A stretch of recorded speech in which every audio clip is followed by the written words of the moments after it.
Hello friends, मैं आपका दोस्त ब्रिजेश पांडे आप सबका स्वागत करता हूं मेरे YouTube channel market Mantra with Brijesh में। तो आज फिर हम एक दिग्गज स्टॉक को एनालाइज करने वाले हैं जिसमें काफ़ी इन्वेस्टर हमारे फंसे हुए हैं और उनको लग रहा है कि क्या ये स्टॉक अभी यहाँ से और गिर सकता है, क्या इसके ऊपर काफ़ी क्वेरीज आ रही थी। तो हमने सोचा हम भी इसको स्टॉक को एनालाइज करते हैं। और दोस्तों आज का जो स्टॉक है ये इन्फोसिस है, आई स्टॉक का दिग्गज। टीसीएस के बाद हमारी जो दूसरी आईटी सबसे बड़ी कंपनी है इन्फोसिस। तो इन्फोसिस को आज हम दोस्तों एनालाइज करेंगे कि अभी जो स्टॉक्स अपने हाई से करीब 40% करेक्ट हो चुका है।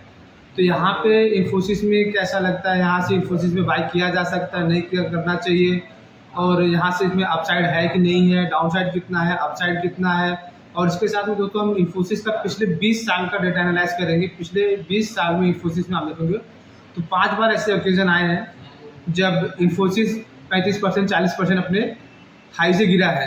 तो उसको उस 20 साल के डेटा को एनालाइज करके देखेंगे कि इन्फोसिस में अभी हम क्या कर सकते हैं, इन्फोसिस में क्या लगता है दोस्तों। तो दोस्तों शुरू करते हैं वीडियो।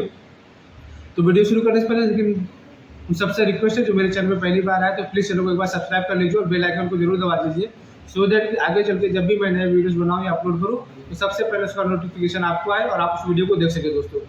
तो दोस्तों शुरू करते हैं वीडियो। तो दोस्तों इन्फोसिस में जो पहली बड़ी गिरावट आई थी वो 2003 में आई थी। 2003 में अगर हम देखेंगे तो ये अपने पीक से करीब करीब करीब 40% नीचे आया था। 2003 में आपको पता होगा दोस्तों, 2003 में जब ये .com बस्ट हुआ था, आईटी के स्टॉक्स जब करेक्ट होना चालू हुए थे, तो उस समय इन्फोसिस अपने हाई से 40% गिरा था। और उस समय 40% गिरने के बाद इन्फोसिस का ये जो गिरावट चालू हुई थी जनवरी 2003 से अप्रैल 2003 तक गिरा था। और उसके बाद दोस्तों ये 40% गिरने के बाद अगले एक साल में ये इन्फोसिस वहाँ से 100% रिटर्न दिया, वहाँ से डबल हुआ। उसके बाद जब दोस्तों इन्फोसिस में दूसरी बारी गिरावट आई थी जो वो 2007 से 2009 के बीच में आएगी, जो आपको पता होगा 2008 में जो फाइनेंशियल क्रैश आया था, ग्लोबल मार्केट गिरे थे, उस समय आया था दोस्तों। 2008 में देखेंगे आप तो इन्फोसिस अपने हाई से करीब 54% गिरा था। और उस समय देखेंगे दोस्तों इन्फोसिस मतलब अकेले ऐसे नहीं गिर गया था। उस समय देखेंगे आप ग्लोबल मार्केट जो थे वो गिरे थे, अपने इंडियन के भारत के जो इंडाइसेस हैं वो भी करीब 58% नीचे आए थे। वो उसके मतलब इंडेक्स के साथ में इन्फोसिस ने फॉल दिया था। बट उसके बाद क्या हुआ दोस्तों, जैसे मार्केट ग्लोबल मार्केट 2009 में स्टेबलाइज हुए, सब कुछ थोड़ा स्टेबल हुआ, वहाँ से आप देखेंगे तो इन्फोसिस वापस एक साल में 100% का रिटर्न दिया है, वहाँ से डबल हुआ है। ये दूसरा ओकेजन था दोस्तों। फिर तीसरी जो इन्फोसिस में बड़ी गिरावट आई दोस्तों, तीसरी बड़ी गिरावट आई इन्फोसिस में 2010-2011 में। उस समय दोस्तों आप देखेंगे तो इन्फोसिस अपने हाई से 36% नीचे गिरा था। और उस समय जो मार्केट गिरा, इन्फोसिस फॉल हुआ, तो उसके दो कारण थे। एक तो वहाँ पे मतलब उस साल देखेंगे तो पूरा ग्लोबली थोड़ा आईटी में स्लो डाउन था। दूसरा दोस्तों उसी पीरियड में आप देखेंगे तो लीडरशिप चेंज हो रही थी इन्फोसिस में। नारायण मूर्ति जी और नंदन नीलकणी ये लोग बाहर जा रहे थे, नई लीडरशिप आ रही थी, नया मैनेजमेंट आ रहा था, तो वो सब हो रहा था। लेकिन दोस्तों उस समय आप थोड़ा अलग हुआ इस साल इन्फोसिस अपने हाई से 36% गिरने के बाद अगले एक साल में देखेंगे तो अगले एक साल में इसने कुछ रिटर्न नहीं दिया। अगले एक साल में इसका रिटर्न जो था वो 0% था। फिर दोस्तों आप चौथी गिरावट जो इन्फोसिस में बड़ी आई वो आई 2019-20 में कोविड पीरियड में दोस्तों इन्फोसिस आप देखेंगे तो अपने हाई से करीब 30% नीचे गिरा और वहाँ पे इसका बॉटम बना। तो जो ये सितंबर 2019 से मार्च 2020 तक ये जो गिरावट गिरी हुई थी, शुरू हुआ था इन्फोसिस में, तो इसके दो कारण थे मेनली। एक तो कारण था कि विशल ब्लोअर का इशू उस समय चल रहा था। कुछ इन्फोसिस के जो इनसाइडर लोग थे या कंपनी के थे तो वो थोड़े इश्यूज क्रिएट कर रहे थे कि कंपनी जो है हायर अथॉरिटीज़ को, जो वहाँ पर मैनेजमेंट है, उनको ज़्यादा पैसा दे रही है, लोअर लोगों को कम दे रही है। कुछ अकाउंट्स में भी हेर फेर की बात की थी, एक चीज़ तो ये। दूसरा दोस्तों आपको पता होगा कि 2020 में ही अपना कोविड आया था। तो उस समय दोस्तों अगर आप देखें तो उस समय इन्फोसिस 30% गिरने के बाद अगले एक साल में इन्फोसिस ने 116% का रिटर्न दिया था। और दोस्तों अभी आप देखेंगे तो ये जो है अभी इन्फोसिस की ये जो चल रही गिरावट, ये 5वीं गिरावट इन्फोसिस की है जो आपका शुरू हुआ है और ये नीचे आ रहा है। तो इस समय आप देखेंगे दोस्तों इन्फोसिस अपने हाई से करीब 38% नीचे आ चुका है। अभी इस समय नीचे आ रहा है। तो इस समय नीचे आने के बाद दोस्तों इस बार जो मार्केट नीचे आ रहा है उसका कारण क्या है, तो उसका अगर हम कारण देखेंगे तो इसमें जो निकल के आ रहे हैं, एक तो यूएस में स्लो डाउन है, दूसरा दोस्तों वैल्यूएशन कंप्रेशन है। जैसे आपको पता होगा कोविड पीरियड में आईटी स्टॉक्स के जो वैल्यूएशन थे वो अपने लाइफ हाइस पे चले गए थे।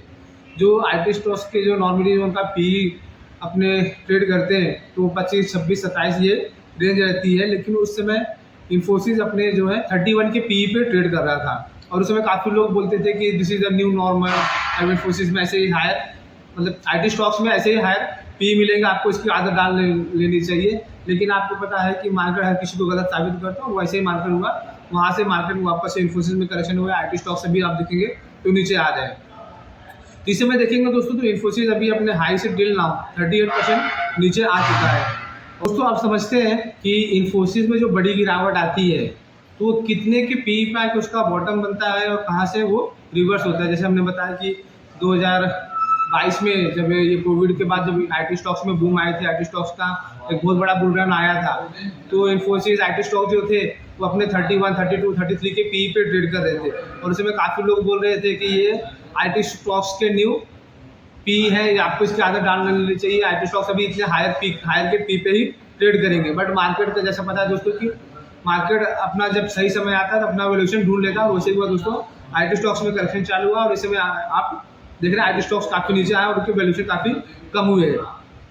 तो दोस्तों 2003 से जब हम डेटा एनालाइज करते हैं, 2003 से शुरू करते हैं कि 2003 में जब इन्फोसिस नीचे गिरा था 40%, तो कितने पी पे आया था। तो आप देखेंगे दोस्तों कि 2003 में जब इन्फोसिस अपने हाई से गिरा था, नीचे आया था, तो 40% गिरा था और उस समय उसका जो बॉटम बना था 13 के पी पे बॉटम बना था और वहाँ से उसने इन्फोसिस अगले एक साल में 100% का रिटर्न दिया। 2009 में देखेंगे दोस्तों, 2009 में जब इन्फोसिस 54% गिरा तो उसका जो बॉटम बना 12 के पी पे ट्रेड, मतलब 12 के पी पे उसका बॉटम बना और वहाँ से उसने 100% का रिटर्न दिया। 2011 में देखेंगे दोस्तों, 2011 में जो मैं बोल रहा था, बताया आपको पहले भी कि वहाँ पे वो अलग था, वहाँ पे वैसा नहीं रिपीट हुआ। तो 36% गिरा था इन्फोसिस और वहाँ पे वो 17 के पी पे उसका बॉटम बना था, बट वहाँ से अगले एक साल में कुछ रिटर्न जनरेट नहीं हुआ था। अब 2020 में देखेंगे दोस्तों, 2020 में इन्फोसिस अपने हाई से 20% गिरा था और यहाँ पे वापस से आप देखेंगे 13 के पी पे बॉटम बना था और वहाँ से उसने 116% का रिटर्न दिया था। 2030 करंट सिनेरियो देखते हैं दोस्तों, तो करंट सिनेरियो में आप देखेंगे तो इन्फोसिस का अभी 38% करेक्शन हो चुका है और इस समय अपने वो 17 के पी पे ट्रेड कर रहा है। तो यहाँ से अगर दोस्तों देखेंगे, हम हिस्ट्री देखेंगे इन्फोसिस का कि हिस्ट्री क्या बोल रहे हैं, हिस्ट्री मतलब 12-13 के आसपास में, 13 मतलब 12 से 13-14 जो भी हो आप पकड़ सकते रहे, इसके आसपास में आके इन्फोसिस का बॉटम बन सकता है, बन जाता है। वहाँ से अगले एक साल में, 2 साल में इन्फोसिस वहाँ से 100% का रिटर्न दिया, वहाँ से इन्फोसिस अगले 1-1.5 साल में डबल हुआ है। तो अगर यहाँ से दोस्तों इस समय जो इन्फोसिस का चल रहा है, अगर यहाँ से इन्फोसिस थोड़ा और करेक्ट होके 1050 या 950 से, मतलब 950 से पकड़ लीजिए, 1050 या 1100 के बीच में अगर इन्फोसिस मिलता होता आता है, तो वहाँ पर ऐसा लगता है कि इन्फोसिस को एक बार एक्टिवेट करना चाहिए अगले 1 से 2 साल के व्यू के।